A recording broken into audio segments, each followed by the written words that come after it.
Ya, Assalamualaikum warahmatullahi wabarakatuh. Selamat siang, Pak Tatang, beserta rekan-rekan di kelas manajemen teknologi inovasi. Pada kesempatan hari ini, kami dari kelompok 5 bersama saya Aditya dan Eko Putra, Mas Baik Dimas Wicaksono, dan Mas Iqbal Firmansyah.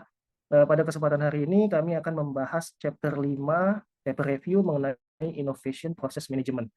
Next. Ya, di sini learning outcomes yang akan kita dapatkan adalah mendescribe evolution of innovation management over the past 50 tahun ya. Jadi kita bakal melihat 50 tahun perjalanan inovasi yang udah berjalan. Kemudian explain the major component of new product development models and how this component interact in cohesive framework. Terus kita memahami understanding and benefit and problem of adopting a structured methodology such as stage gate innovation system.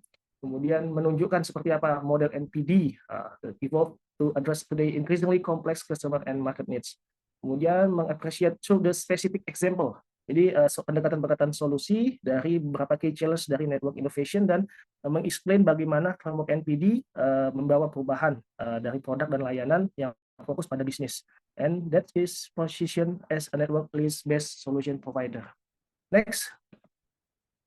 Nah, di sini kita introduction ya mengenai inovasi itu sangat penting bagi pertumbuhan dan kemajuan perusahaan. Jadi inovasi ini terdapat dua perspektif. Yang satu pada perspektif pemberdayaan, kemudian perspektif hasil. Kalau perspektif pemberdayaan itu dia berfokus pada proses internal, budaya, sumber daya manusia, organisasi, dan sistem. Ruang lingkupnya itu terletak pada faktor-faktor apa saja yang menghambat atau membantu terjadinya suatu inovasi. Kalau perspektifnya pada hasil itu berfokus pada aktivitas dan prosesnya. Nah, ruang lingkupnya itu terletak pada pengembangan dan komersialisasi produk atau layanan perusahaan yang disebut NPD, New Product Development. Nah, perusahaan dalam mengelola faktor pemberdayaan inovasi, faktor-faktor yang menjadi pemberdayaan inovasi itu sangat mempengaruhi hasil dari suatu inovasi yang dihasilkan. Tantangan bisnisnya saat ini adalah pelanggan itu semakin banyak menuntut. Dia membutuhkan produk dengan fungsionalitas, kinerja, dan keandalan yang lebih baik dari produk-produk yang sebelumnya. Nah, di sini inovasi itu adalah menjadi kunci untuk memenuhi tantangan tersebut. Sebagian besar penjualan itu berasal dari suatu produk atau layanan yang baru. Nah, dalam menciptakan produk dan layanan baru ini seringkali perusahaan mengalami masalah dan tingkat kegagalan yang dibuat itu tinggi dari upaya inovasi yang mereka hasilkan. Kemudian keberhasilan jangka panjang dan kelangsungan hidup perusahaan sangat bergantung pada kemampuan inovasinya. Jadi penting kita untuk memahami dan mengembangkan suatu sistem new product development atau NPD yang superior, yang sangat bagus seperti itu. Karena pada konteks ini banyak perusahaan yang sukses dalam inovasinya itu dicapai dari pengembangan sistem atau kerangka NPD yang superior. Next. Nah, di sini kita melihat gambar ya, tahapan evolusi sistem manajemen inovasi yang terjadi. Itu ada 6 generasi dimulai dari tahun 1950 sampai tahun 2000-an. Di situ kita lihat ada teknologi push, kemudian market pull, kemudian ada kombinasi push pull, kemudian parallel processing, kemudian integration, dan network innovation. Di sini memberikan perspektif yang berbeda, nuansa-nuansa yang berbeda dari setiap perkembangan yang terjadi dari generasi-generasi evolusi sistem manajemen inovasi. Next. Nah, di sini kita coba bahas dulu satu linear teknologi push innovation yang terjadi pada tahun 50-an di first generation. Di situ yang menjadi tolak ukurnya yang terpenting adalah di sini perusahaan meyakini bahwa semakin banyak melakukan research and development, maka akan menghasilkan pengembangan produk yang lebih sukses. Jadi mereka tidak berfokus pada transformasi internal atau peran pasar dalam pengembangan produk baru. Di situ kita bisa lihat ya dari gambar, dia diawali dari basic science, baru marketing, design and engineering, manufacturing, baru sales. Next. Nah, ilustrasi yang ada pada case ini dari first generation ini ada salah satu perusahaan Iridium. Dia itu adalah perusahaan yang mempelopori teknologi satelit tingkat rendah, LEO yang kita kenal dengan LEO, Low Earth Orbit. Dia berhasil melampaui pesaing yang lain dalam mengandalkan satelit karena di sini dia hanya mengandalkan ketinggian yang rendah dan tidak membutuhkan piringan-piringan yang besar dalam bentuk satelit. Jadi di sini satelit Iridium ini hanya tingginya mencapai ketinggian 420 mil. Nah, di tahun 98, Iridium ini sudah menghabiskan dana sampai 140 juta dolar untuk beriklan dan menetapkan target pelanggan hingga 500.000 pelanggan dalam 6 bulan. Namun kenyataannya pada bulan April itu hanya menggait sekitar 10.294 orang dari target yang 500.000. Dan orang yang terdaftar itu harus membayar 3 ribuan dolar setiap satu telepon yang dianggap kikuk ya, dan artinya nggak reliable, kikuk dan besar. Sehingga mereka itu harus membayar 5 dolar setiap menit untuk berbicara melalui teknologi telepon tersebut. Johan Richardson, CEO Iridium, dia menyatakan Perusahaan tersebut merupakan salah satu contoh studi kasus dalam MBA ya. Dia menyatakan bahwa mereka menciptakan sebuah pencapaian teknologi yang luar biasa, tapi mereka kebingungan bagaimana cara menghasilkan uang dari teknologi tersebut. Iridium dilanda berbagai macam masalah, seperti isi ulang baterai yang harus 233 kali sehari, sering terputus panggilan telepon, gangguan lagi, dan juga cakupan global yang terbatas. Iridium juga harus bersaing dengan pesaing seluler mereka yang lebih murah, dan mereka juga terus berinovasi persaingan mereka dengan memberikan teknologi yang lebih baik. Sehingga pada bulan Juli tahun 2000, Motorola memutuskan untuk menarik dukungan terhadap seluruh operasi Iridium, yang kini 66 satelit LEO-nya itu menjadi sampah di luar angkasa. Russell Sachs, seorang analis di Washington DC, mengatakan Iridium dapat menjadi pengingat bagi seluruh industri nirkabel di masa depan, menjadi pengingat untuk kita semua dalam pembelajaran untuk tidak membiarkan kegembiraan teknologi mengalahkan kebijaksanaan bisnis. Next.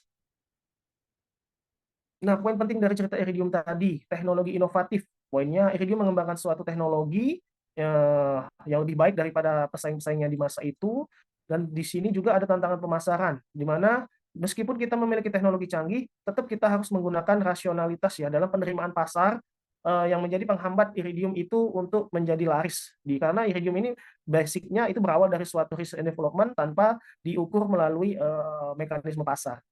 Kemudian ada kegagalan strategi bisnis. Nah, di sini juga Johan Rickerson mengakui kesalahan dalam mempertimbangkan strategi bisnis yang tepat dan menyebabkan kegagalan Iridium. Perusahaan lebih fokus pada pencapaian teknologi daripada mempertimbangkan ketersediaan atau kebutuhan pasar. Tantangan operasionalnya juga seperti yang disampaikan tadi, keterbatasan baterai, terputus panggilan, gangguan-gangguan yang terjadi dalam sistem operasional mereka sendiri. Terus terjadinya penarikan operasional mereka. Tadi yang saya ceritakan, 66 satelit LEO menjadi sampah luar angkasa, dan pelajaran untuk industri. Jadi Iridium ini menjadi salah satu studi kasus lah untuk pembelajaran di masa depan terkait pola dalam generasi pertama dari evolusi sistem manajemen inovasi ini. Next. Kemudian berangkat dari generasi pertama, kita lanjut ke generasi kedua. Di sini dikenal dengan market pull innovation di tahun 1960-an. Di sini dia menggabungkan fokus pasar dalam proses inovasi untuk mengatasi kebutuhan teknologi terhadap kebutuhan pelanggan. Model ini menjelaskan di mana pasar menjadi sumber ide untuk mengarahkan riset dan pengembangan. Salah satu bahaya utama dari mengikuti model ini ialah menghasilkan kecenderungan untuk mengabaikan riset dan pengembangan jangka panjang. Perusahaan yang menggunakan pendekatan ini hanya mengadaptasi produk yang ada dan memenuhi kebutuhan pengguna yang berubah sepanjang jalur kinerja yang berkembang. Itu bisa kita lihat dari figurnya, yang berawal dari market need, baru development, manufacture, and sales. Nah, illustrationnya itu terjadi pada Campbell, itu produsen makanan dari Amerika Serikat. Mereka membuat suatu inovasi, suatu sup kalengan seperti itu.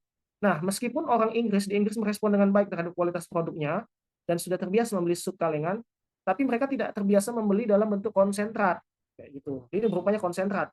Menurut sumber tertentu, bagi mereka terlihat bahwa Campbell hanya menawarkan setengah dari jumlah sup yang biasa mereka beli dengan harga yang sama. Perusahaan hanya menambahkan air ke produk yang sudah ada dan memasakkannya kembali, sehingga membuatnya sejajar dengan kompetisi lokal. Next, ke generasi ketiga. Nah, ini dikenal dengan push-pull innovation process di tahun 70-an. Nah, perusahaan yang menggunakan pendekatan ini menghasilkan terobosan yang lebih radikal. Pendekatan ini menggabungkan fitur-fitur dari model dorongan pasar ya, push tadi, dengan model dorongan teknologi. Jadi dia memperhatikan keduanya. Rockwell mencatat dua rangkaian permasalahan untuk menggapai kesuksesan, yaitu pelaksanaan proyek dan faktor tingkat kesuksesan. Itu bisa kita lihat dari tabel 51 ya, pelaksanaan proyek dan faktor tingkat perusahaannya bisa kita baca di tabel 51 di sebelah kiri. Dan keberhasilan atau kegagalan tidak dapat dijelaskan hanya dengan satu atau dua hal faktor saja. Jadi ada beberapa faktor yang menjadi penyebabnya. Hal ini memerlukan pelaksanaan sebagian besar tugas secara kompeten dan seimbang, serta terkoordinasi dengan baik. Inti dari proses inovasi yang sukses adalah individu-individu kuncinya. Manusia dengan kemampuan, bakat, dan komitmen yang kuat terhadap inovasi yang menjadi kunci penting di inovasi push and pull ini. Next. Nah, masuk ke generasi keempat, itu dikenal dengan interactive parallel processing, innovation process di tahun 80-an. Semakin berkembangnya pasar dan semakin mengglobal, serta persaingan yang semakin insentif, membuat siklus hidup suatu produk itu menjadi lebih pendek. Kecepatan pengembangan menjadi senjata kompetitif yang penting. Nah, di sini Jepang itu menunjukkan suatu kinerja yang luar biasa di pasar dunia. Mereka bisa berinovasi lebih cepat dan efisien daripada Barat. Nah, sistem inovasi Jepang memiliki dua fitur, yaitu integrasi dan pengembangan paralel. Perusahaan Jepang tidak hanya mengintegrasikan mitra eksternal, misalnya seperti pemasok, ke dalam proses pengembangan produk baru. Pada tahap awal juga secara simultan mengintegrasikan kegiatan dari berbagai fungsional yang bekerja pada inovasi secara paralel. Nah, budaya Jepang itu yang berorientasi pada tim, beda dengan Barat. Barat itu lebih individualis. Nah, di mana dengan kerjasama tim ini, mereka bekerja bersama untuk mencapai kesuksesan, menghasilkan keterikatan dan penyesuaian yang diperlukan untuk melaksanakan proses secara paralel. Itu bisa kita lihat tuh, jadi setiap fase itu bisa dijalankan secara berbarengan. Nah, berbarengan, kemudian ini yang menjadi kunci suksesnya Jepang dalam mempercepat laju inovasi mereka dibanding Barat, seperti itu. Next, generasi kelima, itu dikenal dengan A-Integrated Innovation Process. Nah, karena Barat itu mengalami kesulitan saat mereka mencoba meniru model simultannya Jepang, karena kita tahu lah, tidak mungkin lah untuk mentransfer suatu budaya atau perilaku seseorang itu secara cepat. Tapi beruntungnya kita mendapatkan teknologi baru.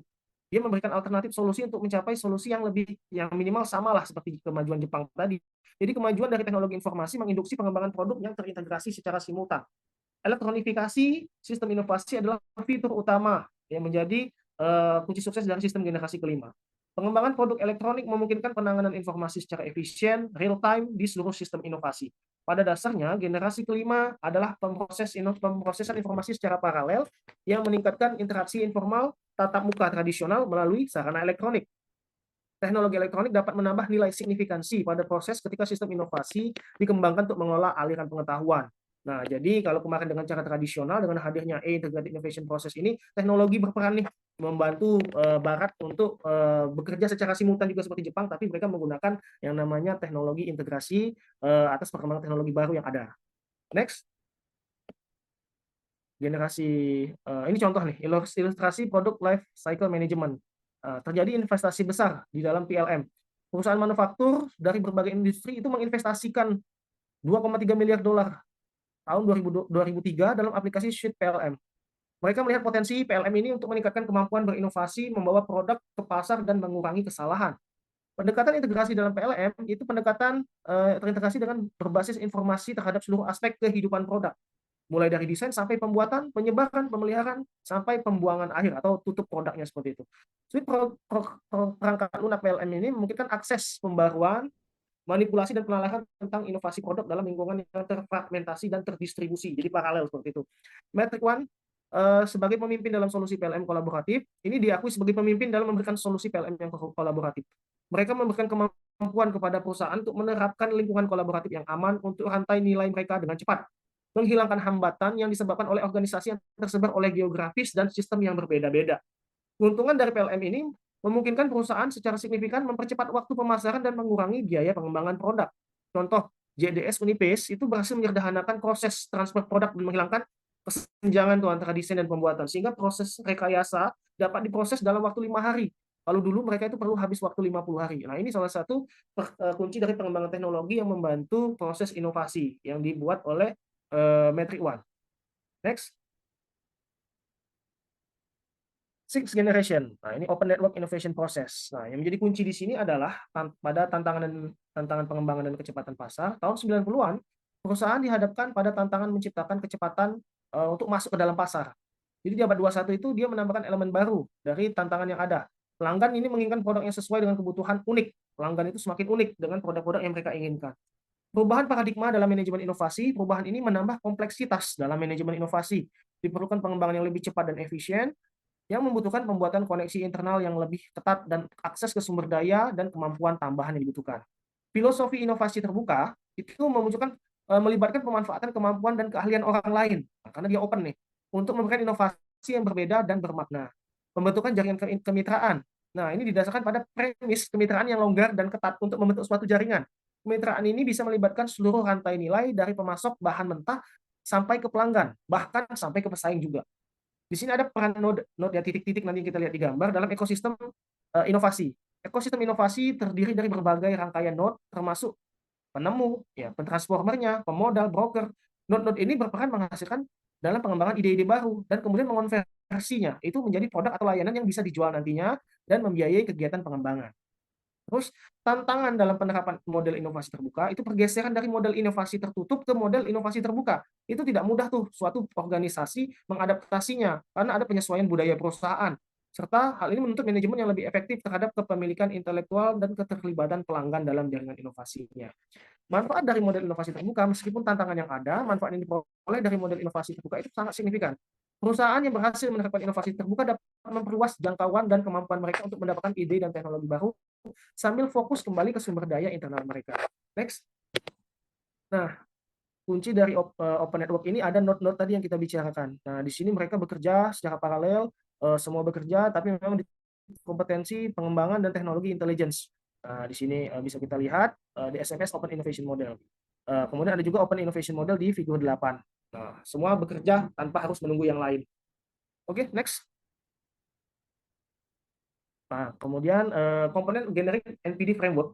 Kerangka kerja NPD itu telah dikembangkan untuk memenuhi kebutuhan berbagai organisasi untuk beroperasional di berbagai pasar. Tujuan kerangka kerja ini untuk membawa produk pasar pada timing yang tepat, mengoptimalkan hasil bisnis dengan mengurangi waktu, siklus, dan biaya, serta mengelola program sesuai dengan rencana bisnis yang disepakati selama siklus hidup produk. Komponen utamanya adalah penggunaan Structure Development Process (SDP), proses terstruktur yang memuat aktivitas serta tugas yang bertujuan untuk menetapkan aturan main dan menggambarkan kriteria masuk dan keluarnya antara tahapan penting suatu program. Tugas-tugas utamanya, jadwal, dan penugasan sumber daya. Di sini juga menjadi komponen penting adalah review board, ya, bagian peninjau ya, tim eksekutif senior yang memberikan pengawasan terhadap program dengan memecahkan masalah lintas proyek, menetapkan prioritas proyek, dan membuat keputusan lanjut atau stop. Kemudian ada realization team. Ini merupakan tim eksekusi lintas fungsional yang beroperasi di bawah tim produk unggulan dan melapor kepada review board yang sudah ditugaskan. Kemudian ada phase atau stage gate review. Jadi titik keputusan dalam proses menetapkan tahapan pengembangan utama ini adalah saat di mana pendanaan, sumber daya, jadwal proyek disetujui atau ditolak oleh dewan peninjau atau review board tadi. Nah, di sini kita lihat ada model tahap gerbang, gate ya, atau di sini model MPD yang sering dilihat sebagai tahap gerbang, di mana serangkaian aktivitas pengembangan produk terjadi selama setiap fase dan direview secara berkala oleh manajemen pada titik-titik gerbang-gerbang utama yang akan kita lihat nanti. Kemudian ada model NPD, PACE, Product and Cycle Time Excellence. Dalam teks ini, model kerangka kerja NPD disebut PACE, dikembangkan oleh konsultan PRTM, itu mengilustrasikan bagaimana kegiatan pengembangan produk terstruktur dan direview secara berkala. Itu bisa kita lihat juga nanti di slide berikutnya. Next. Nah, di sini kita lihat figur 5.9 PRTM PACE NPD Framework. Di situ kita lihat ada review board yang terdiri dari Vice President, Product Management, Engineer, Financial dan Operation, ada Realization Team. Nah, itu mereka bekerja tuh secara memperhatikan decision point proses sesuai dengan node-node yang ada, sesuai dengan fase-fase. Kemudian secara struktur development proses juga dilihat tuh sesuai dengan fase-fase yang ada. Jadi mereka saling berkoordinasi dalam pengembangan suatu proyek dan langkah-langkah setiap proses itu apakah dia lanjut atau tidak dalam setiap fase-fase yang ada. Next. Nah, kemudian structure product development process atau SDP. Nah, pada banyak perusahaan, pengembangan produk itu dilakukan tanpa struktur yang jelas. Tidak ada terminologi yang konsisten. Setiap tim proyek mendefinisikan aktivitasnya sendiri meskipun banyak yang mirip. Masalah berikut muncul akibat proses pembangunan yang tidak terstruktur. Terminologi, definisi yang tidak konsisten menyebabkan penyerahan yang kacau atau membingungkan antar fungsi dan tahapan. Sulitnya memperkirakan kebutuhan sumber daya dan jadwal sehingga mengakibatkan perencanaan tidak optimal dan untuk mendukung program-program yang dianggap penting bagi perusahaan. Terus terjadi independensi tugas yang berlebihan, mengakibatkan saluran komunikasi itu menjadi rumit dan tidak efisien, sehingga rencana dibuat secara terputus-putus antar kelompok. Fokus pada penyelesaian masalah darurat, pekerjaan yang tidak direncanakan yang muncul tiba-tiba, tapi memerlukan perhatian segera. Nah, itu menjadi salah satu penyebab gagalnya suatu proses nih, proses product development. Nah, SDP ini menawarkan kerangka kerja yang terdiri dari istilah-istilah yang menggambarkan apa yang perlu dilakukan dalam pengembangan dan memungkinkan penggunanya secara konsisten pada setiap proyek. Untuk mencapai ini, penggunaan SDP harus seragam di seluruh perusahaan dan kepatuhan harus menjadi hal yang wajib. SDP menjadi bagian dari budaya organisasi dan perusahaan terbaiknya di kelasnya. Nah, dari perusahaan yang terbaik di kelasnya itu menciptakan panduan seputar SDP untuk memastikan tugas-tugas utama dilakukan di semua proyek dan untuk mencegah pengulangan kesalahan. Dokumen ini memberikan kejelasan mengenai keterkaitan lintas fungsional dan tanggung jawab utama, sehingga memastikan tumpang tindih aktivitas yang efektif, perbaikan penyerahan antar kelompok fungsional, penetapan jadwal yang realistis, dan perencanaan pengendalian yang lebih baik. Next. Lanjut kita ke stage gate activities model. Ini bisa kita lihat ya, ada beberapa gate, kemudian ada beberapa stage yang isinya itu berbeda-beda dari tahapan-tahapan proyek yang ada. Seperti itu. Nanti kita rincikan. Next. Ya, pada tahap 1 kita bisa lihat itu identifikasi peluang dan definisi konsep dan juga evaluasi. Nah, dari proses NPD ini menentukan peluang untuk mengembangkan produk, kemudian mengembangkan sejumlah solusi untuk memenuhi persyaratan kebutuhan pelanggan. Kegiatan dalam tahap ini adalah identifikasi kebutuhan pelanggan dan peluang pasar, definisi masalah, intelijensi pasar, pembuatan konsep, evaluasi konsep. Di tahap 2 itu perencanaan dan desain. Pengembangan konsep yang terstruktur. Konsep tersebut diwujudkan dengan atribut fungsional yang dibutuhkan oleh pelanggan. Nah, kegiatannya itu terlihat dari perincian masalah, pengumpulan informasi, tinjauan desain, review dan penyempurnaan, penilaian pasar dan daya saing, identifikasi persyaratan dan peraturan, dan pembuatan kontrak penawar dan pendukung. Next, tahap 3. Setelah perencanaan desain, kita mulai melakukan pengembangan prototipe. Di sini deskripsi rekayasa lengkap dari produk yang dapat diproduksi melalui proses penyusunan gambar, teknik detail, dan spesifikasi pembelian. Proses ini bisa juga didapat dari gambar 3D dan komputer.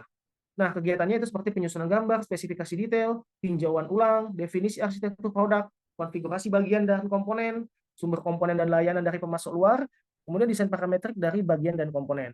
Di tahap 4, itu evaluasi pengembangan manufaktur. Penilaian kemampuan manufaktur untuk memproduksi, merakit setiap komponen tercatat dalam peta proses yang menentukan urutan operasi, bahan peralatan, dan pengaturan mesin yang digunakan. Kegiatannya mencakup seperti uji rekayasa dan sertifikasi produk, uji pasar awal dan penempatan terkendali, spesifikasi pabrik produksi, perencanaan susunan dan tata letak produksi, perencanaan jadwal kerja, jaminan kualitas, dan menetapkan biaya produksi. Serta terakhir itu perencanaan aliran informasi untuk memfasilitasi produksi.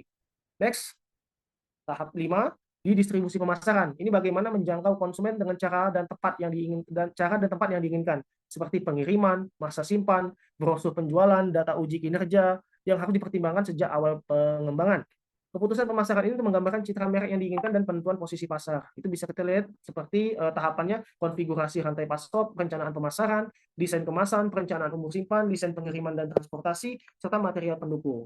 Di tahap 6, itu pengujian pasar dan peluncuran. Perusahaan perlu memastikan bahwa produknya sesuai dengan kebutuhan pelanggan. Jika tidak, hal ini berisiko ditolak pasar. Yang meskipun idenya bagus, tapi kalau tidak sesuai dengan kebutuhan pasar, ini bahaya juga nih. Maka dari itu, harus dilakukan namanya uji coba produk sebelum dirilis ke pasar. Kegiatannya seperti fokus group discussion, pengujian simulasi strategis pemasaran, pengujian pasar, dan perencanaan peluncuran. Next, terakhir, itu stage yang ketujuh, pasca peluncuran dan penghentian produk. Setelah peluncuran, perusahaan perlu memperlakukan modifikasi kecil pada produk atau modifikasi besar. Nah, masalah tambahan yang harus dipertimbangkan dalam perencanaan pasca peluncuran ini adalah penghentian produk. Itu juga perlu diperhatikan. Aspek ini semakin relevan dengan khawatiran yang meningkat terhadap lingkungan dan diberlakukannya undang-undang yang membatasi polusi dan perlindungan ekosistem. Pengembangan produk harus secara eksplisit mempertimbangkan pembuangan produk ketika sudah tidak berguna. Nah, kegiatannya seperti rencana daur ulang dan pembuangan, pemantauan pasar dan persaingan, yang menghasilkan penyempurnaan produk bertahap pada produk, kegiatan pengurangan biaya untuk mempertahankan margin, serta rencana masuk atau keluarnya produk, serta terakhir itu penghentian suatu produk. Next. Untuk slide selanjutnya akan dilanjutkan oleh rekan kami, yaitu Mas Baik. Dipersilakan Mas Baik. Baik, berikutnya adalah tim realisasi atau realization teams. Itu merupakan tim yang diberi tanggung jawab untuk proyek pengembangan tertentu untuk mencapai kesuksesan yang diperlukan oleh komunikasi dan koordinasi yang efektif. Saat ini banyak perusahaan masih menggunakan struktur hierarkis untuk mengimplementasikan proses inovasi. Namun, struktur hierarkis sering menghambat kerjasama lintas fungsional. Selain itu, beberapa penelitian menunjukkan bahwa tim inti atau otonom paling sukses itu di antara dari semua alternatif. Sedangkan tim lintas fungsional yang diberdayakan adalah salah satu pilar organisasi yang lebih ramping dan fleksibel. Tim itu menjadi kunci untuk organisasi yang lebih fleksibel dan produktif dalam menghadapi tekanan kompetitif dan percepatan teknologi. Mereka juga memungkinkan perubahan fokus dari fungsional menjadi tujuan proyek, sehingga meningkatkan kreativitas dan kinerja tim.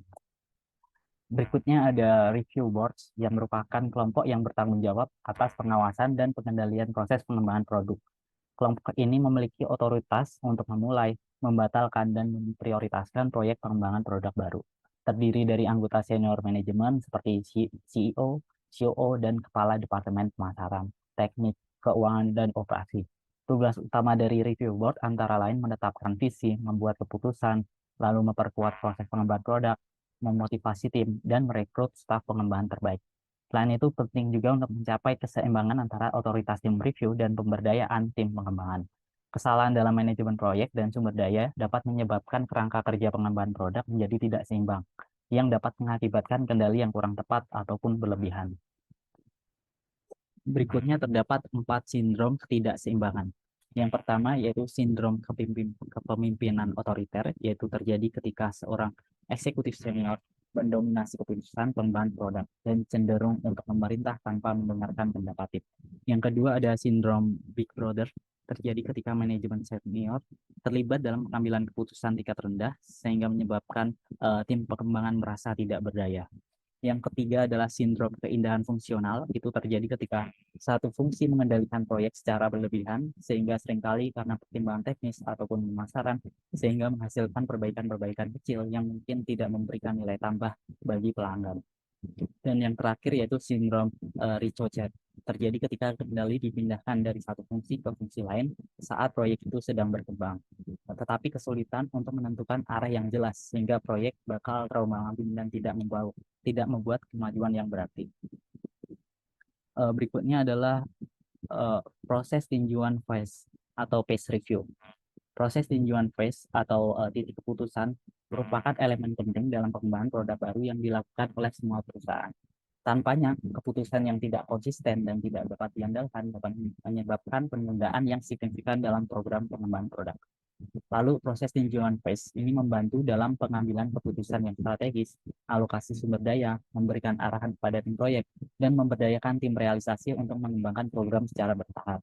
Proses ini juga memungkinkan perusahaan untuk mengevaluasi kinerja teknis, pemasaran, dan keuangan dari program produk untuk menentukan kelanjutan proyek. Dengan menggunakan kriteria dan checklist tinjauan phase, perusahaan dapat secara efektif mengelola risiko dan memastikan kesesuaian proyek dengan tujuan strategis dan keuangan perusahaan. Selain itu, juga penggunaan kriteria dan checklist ini juga akan membantu dalam menghilangkan peluang yang tidak menarik dan meningkatkan investasi pada peluang yang menjanjikan seiring dengan berkurangnya risiko yang terkait. Selanjutnya adalah modul pengembangan layanan baru atau New Service Development Models. Model pengembangan layanan baru ini mengalami perubahan signifikan dalam beberapa tahun terakhir. Inovasi layanan yang dulunya dianggap berbeda dari inovasi produk ini semakin menyatu dalam pendekatan yang serupa. Layanan sekarang dapat dinikmati dari jarak jauh melalui teknologi berbasis web, sehingga memungkinkan integrasi merek layanan dan produk. Selain itu juga biaya pengembangan produk dari pusat manufaktur sentral mulai digantikan oleh pusat regional dengan biaya yang lebih rendah, sehingga menghasilkan peningkatan model pengembangan dan manufaktur yang didistribusikan secara global. Ini masih lanjutannya, dengan adanya penyatuan pemikiran antara inovator produk dan layanan, wajar jika model inovasi umum diterapkan dalam banyak perusahaan. Hal ini terjadi karena banyak perusahaan yang berorientasi pada layanan kurang memiliki struktur dan proses inovasi yang tepat. Dan sekarang dia memanfaatkan penelitian yang lebih luas yang telah dilakukan untuk produk. Lalu banyak perusahaan berorientasi layanan sekarang juga bergantung pada komite review formal, tim proyek layanan baru, dan titik-titik review yang telah ditentukan sebelumnya. Selain itu, mereka semakin menggunakan model yang sangat mirip dengan struktur pengembangan produk yang diusulkan oleh Booz, Allen, dan Hamilton pada tahun 68. Dengan demikian, meskipun ada perbedaan pada level implementasi detail model-model proses ini, perbedaan inti seperti intangibilitas, kontak dengan pelanggan, non-homogenitas, dan perishability perlu diperhatikan dalam mengembangkan inovasi layanan untuk mendukung keberhasilan produk baru. Lalu berikutnya adalah praktik NPD pada non-profit organisasi. Penelitian terbaru menunjukkan bahwa organisasi nirlaba cenderung melihat pengembangan produk sebagai upaya taktis, tidak terlibat dalam manajemen portofolio, dan memiliki proses pengembangan yang lebih informal. Mereka juga menekankan ideasi dan kurang pada pengembangan konsep dan pengujian. Praktik mereka mirip dengan organisasi berorientasi laba, tetapi pada tingkat kematangan yang berbeda dengan kelemahan yang serupa dalam pengukuran kinerja. Lalu berikutnya adalah faktor kunci keberhasilan dalam pengembangan produk baru. Menurut Robert Cooper, ada 8 faktor kunci yang membedakan proyek yang sukses dan gagal. Yang pertama, produk unggul dengan manfaat unik memiliki tingkat kesuksesan dan profitabilitas yang lebih tinggi.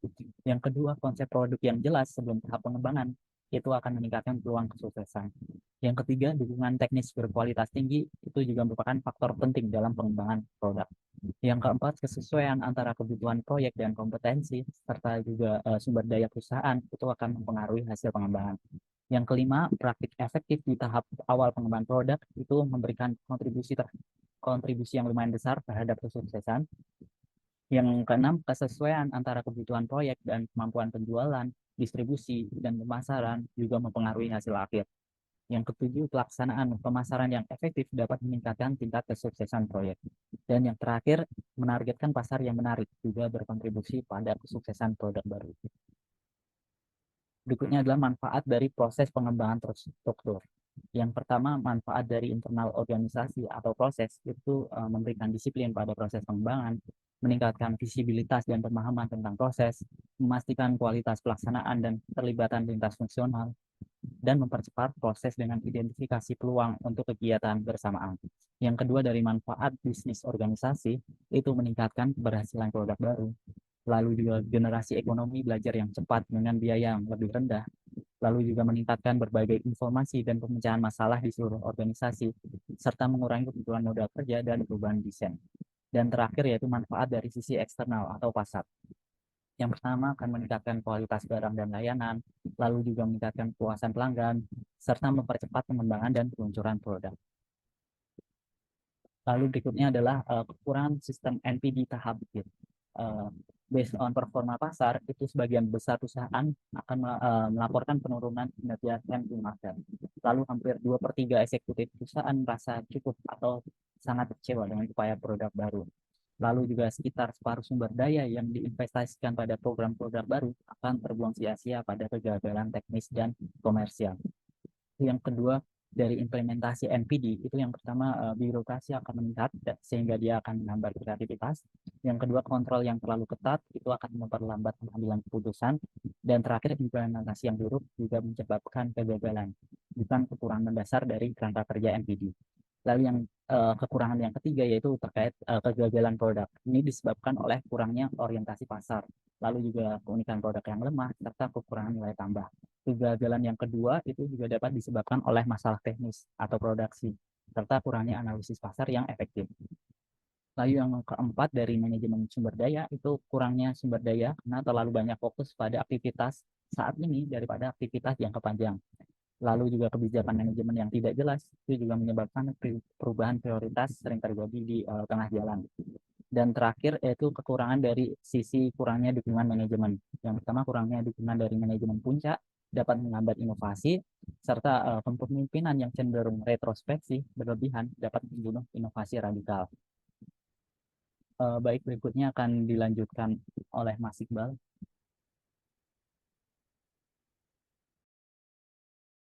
Baik, selamat sore semuanya. Saya akan melanjutkan dengan topik NPD ya. Kali ini kita akan membahas bagaimana perusahaan itu mengembangkan NPD framework-nya. Di sini dari penjelasan buku itu terdapat 5 metode, yaitu Taylor NPD Structures, Adaptable Process to Support Different Development Approach, kemudian Efficient, Lean, Rapid System, kemudian ada juga yang keempat, More Creative Approach toward NPD Governance, kemudian yang terakhir, Accountable and Continuous Improvement. Nah, dari 5 masing-masing ini, mari kita lihat lagi apa sebenarnya pengertian dari masing-masing. Next, Mas.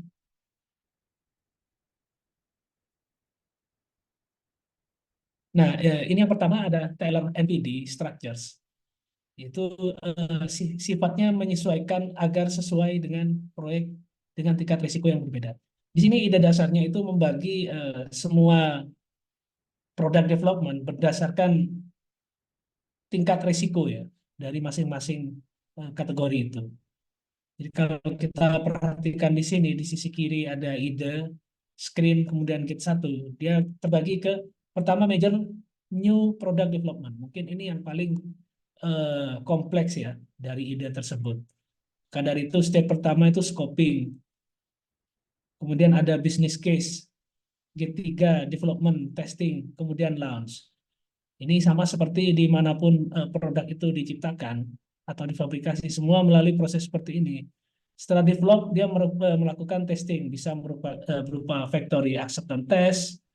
Setelah lulus, mencapai semua kriteria yang dipenuhi, dia di launching ya.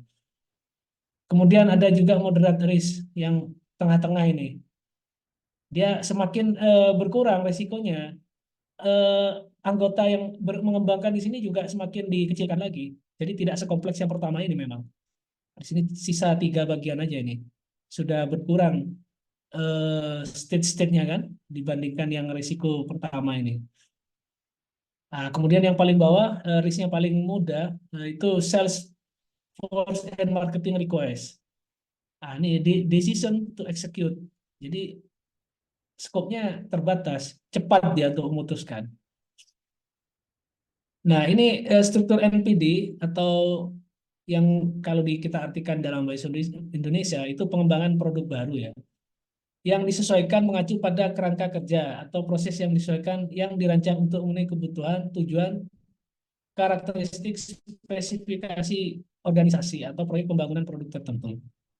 Nah, struktur ini dibuat untuk mengoptimalkan efisiensi dan efektivitas proses pengembangan produk, memastikan bahwa sumber daya yang digunakan secara bijaksana dan produk yang dihasilkan memenuhi atau melampaui harapan pelanggan.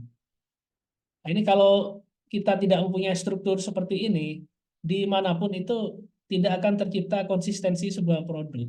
Kan pada prinsipnya produk itu selain memenuhi eh, harga, juga harus memenuhi kepuasan pelanggan. Dan produk yang dihasilkan harus rata kualitasnya. Jangan sampai ada deviasi yang terlalu tinggi ya. Satu produk bagus, yang satu produk lainnya nilainya jelek. Kalau udah dibuatkan kerangka seperti ini, maka orang berpikir dan melangkah lebih terstruktur lagi. Nah, singkatnya, struktur NPD ini yang disesuaikan adalah kerangka kerja khusus yang dirancang untuk mengoptimalkan proses pengembangan produk dengan menyelaraskan dengan kebutuhan, tujuan, kendala spesifik suatu organisasi atau proyek. Dengan memberikan fleksibilitas penyesuaian, integrasi pemangku kepentingan manajemen risiko, alokasi sumber daya, dan fokus pada perbaikan berkelanjutan. Struktur ini memungkinkan organisasi mendorong inovasi, memitigasi risiko, dan menghadirkan produk yang sukses di pasaran. Nah, ini kata-kata terakhir ini menarik ini. Mendorong inovasi, dia menciptakan ide gagasan baru. Tapi dari ide gagasan baru itu memitigate. Mitigate risiko ini artinya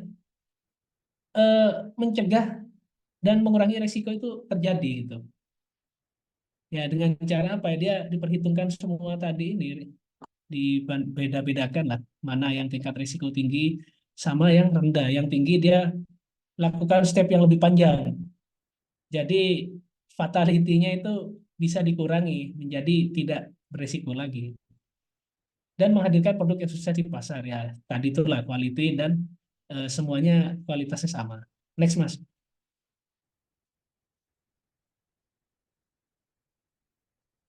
Nah, yang kedua ini adaptable development process atau proses yang dapat disesuaikan untuk mendukung pendekatan pembangunan yang berbeda. Di sini disediakan waterfall and spiral model.